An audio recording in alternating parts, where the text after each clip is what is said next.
Di antara kenapa Rasulullah Shallallahu Alaihi Wasallam itu sangat disayangi oleh Allah Subhanahu Wa Taala, karena memang Rasulullah Shallallahu Alaihi Wasallam itu sangat sayang kepada sesama, terhadap manusia, baik manusia itu manusia yang soleh atau manusia yang mungkin melakukan kesalahan-kesalahan, tetap Nabi itu ada sayangnya kepada mereka. Nah, yang di dalam Quran yang kita baca setiap kita Maulid Habsyi, laqad ja'akum rasulun min anfusikum azizun 'alaihi ma 'anittum harisun 'alaikum bil mu'minina raufur rahim. Sungguh telah datang kepada kalian dari diri kalian sendiri rasulun min anfusikum yang sifatnya azizun 'alaihi ma 'anittum, menyusahkan kepada Rasulullah sallallahu alaihi wasallam sesuatu yang menyusahkan kepada kalian. Harisun alaikum, Rasulullah sallallahu alaihi wasallam itu sangat ingin kalian semua itu menjadi orang yang baik, lalu semuanya masuk ke dalam surga.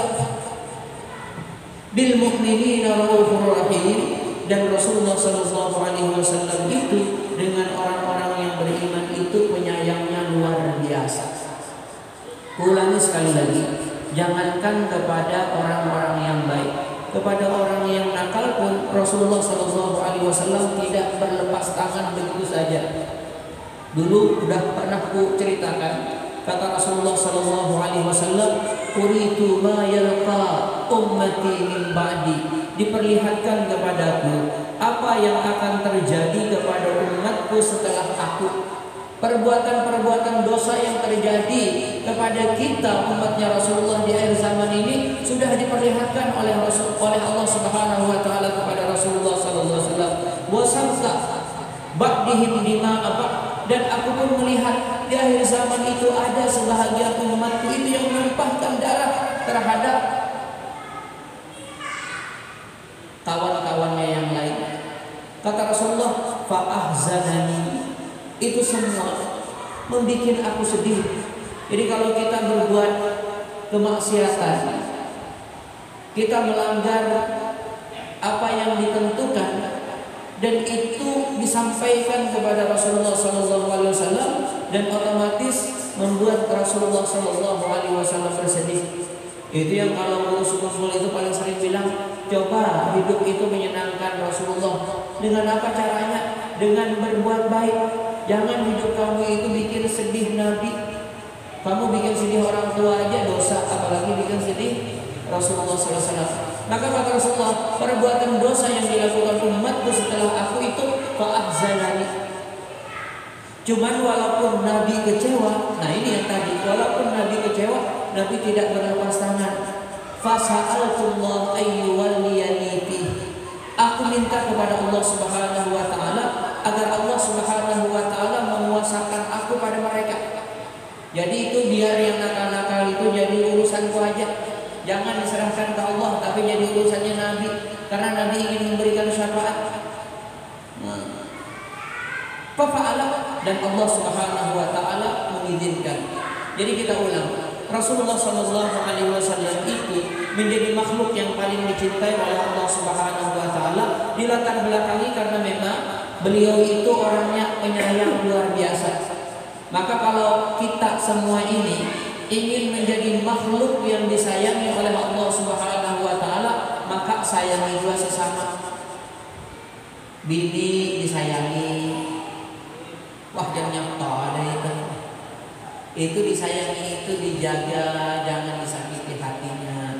Anak-anak disayangi, dijaga, dididik, diarahkan ke sesuatu yang benar, karena itu tanggung jawab kita masing-masing.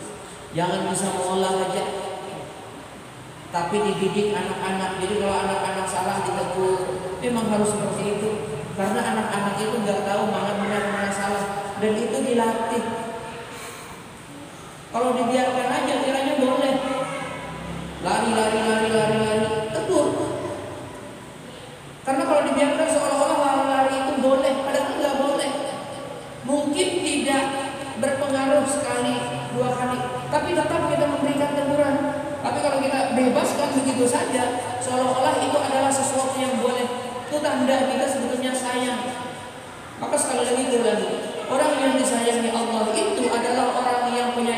semakin penyayang kita, maka semakin kita itu disayangi oleh Allah Subhanahu wa taala. Dan sayang itu seperti Nabi ya. Ketika orang salah, Nabi tegur. Bukan, wah namanya sayang itu biar aja apapun yang dia perbuat silahkan aja. Bukan seperti itu. Nabi bisa kok marah, tapi tujuan Nabi agar orang itu benar. Maka kalau kita melihat di hadis misalnya, Rasulullah Shallallahu Alaihi Wasallam bersabda, Innama yadkhulul jannata may yarjuha. Hanya saja orang yang akan masuk ke dalam surga itu orang yang memang berharap masuk surga. Bukan kamu berharap masuk surga kada. Kalau engkau kada hendak masuk surga, ya kada dimasukkan Tuhan ke surga. Masa kada hendak? Jika hendak masuk surga, kada aja. Ya sudah, ya Tuhan berusaha kalau itu. Jadi yang masuk surga itu yang hendak. Kalau engkau merasa kada hendak, ya jangan kada dapat, teman. Jadi orang yang masuk surga itu yang hendak. Tapi biasanya kalau orang hendak, orang mau, itu biasanya apa? Kalau ada orang hendak sugih, biasanya ngapain? Sungguh-sungguh bekerja. Kalau ada orang hendak berangkat besok pagi ke Samarinda, dia siap-siap hari. Itu yang bujur-bujur hendak. Kalau hendakan aja, itu kan siap-siap. Jadi orang yang masuk surga itu yang pengen masuk surga, dan kalau pengennya benar, pasti dia mengusahakan bagaimana caranya supaya masuk surga. Itu yang hendak bujuran. Ikam hendak lawan bibinian, tapi berdiam aja, kan jangan dapat. Mun hendak lawan bibinian itu datangi, lamar. Boleh kata bimbingannya, asal 50 juta, siap, nah itu bujuran hendak, dapat. Mun hendak itu aja, datangi kaluani, ini di hadapan. Jadi hendak yang bujur itu selain hati hendak pasti ada usaha. Jadi yang bujur-bujur nanti dimasukkan Tuhan ke dalam surga, yang memang pengen masuk surga dan berusaha untuk masuk ke dalam surga. Kemudian yang kedua, wa inna ma yajtanibun nar may yakhafuha. Orang yang terhindar dari neraka adalah orang yang takutan lawan neraka itu sendiri. Kemana lawan neraka? Kada. Nah, orang yang kada wani itu biasanya hati-hati. Itu kada wani itu berarti hati-hati. Bukan ada aku jangan kada wani dalam neraka, tapi kada hati-hati. Itu dustainya aja. Aku jangan kada wani di situ jar rumahnya angkat. Bila nya kada wani pasti meliuk jar situ. Maka kayak itu orang yang kada wani lawan neraka itu bujur-bujur meliuk.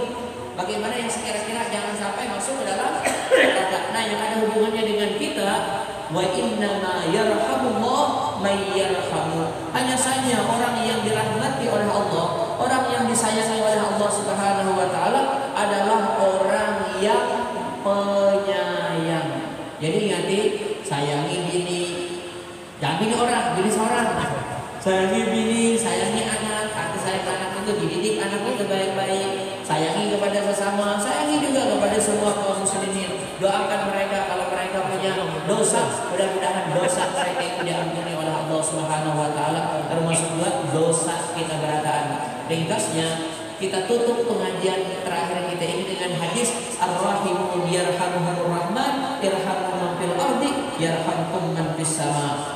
Orang yang penyayang itu disayangi oleh Allah yang Maha Penyayang. Oleh karenanya, sayangi siapa saja yang ada di bumi, pasti menyayangi kepada kalian oleh semua yang ada di langit.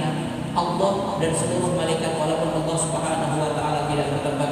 Mudah-mudahan kita semua menjadi orang yang berhak dapat rahmatnya Allah Subhanahu wa taala, lalu nanti dimasukkan oleh Allah Subhanahu wa taala ke dalam surga dan terhindar dari siksaan api neraka. Salam mohon maaf. Assalamualaikum warahmatullahi wabarakatuh.